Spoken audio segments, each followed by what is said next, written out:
तो एक रोज कारून बड़ी आराइश और ठाठ से अपनी कौम के सामने निकला। जो लोग दुनिया की जिंदगी के तालिब थे कहने लगे कि जैसा मालो मता कारून को मिला है, काश ऐसा ही हमें भी मिले, वो तो बड़ा ही साहिब नसीब है। और जिन लोगों को इल्म दिया गया था वो कहने लगे कि तुम पर अफसोस, मोमिनों और नेकुकारों के लिए जो सवाब खुदा के यहाँ तैयार है वो कहीं बेहतर है और वो सिर्फ सब्र करने वालों ही को मिलेगा। बस हमने कारून को और उसके घर को जमीन में धंसा दिया, तो खुदा के सिवा कोई जमात उसकी मददगार न हो सकी और न वो बदला ले सका।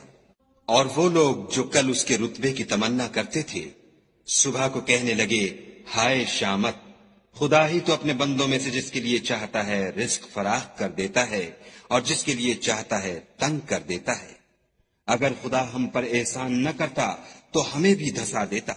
हाय खराबी, काफिर नजात नहीं पा सकते।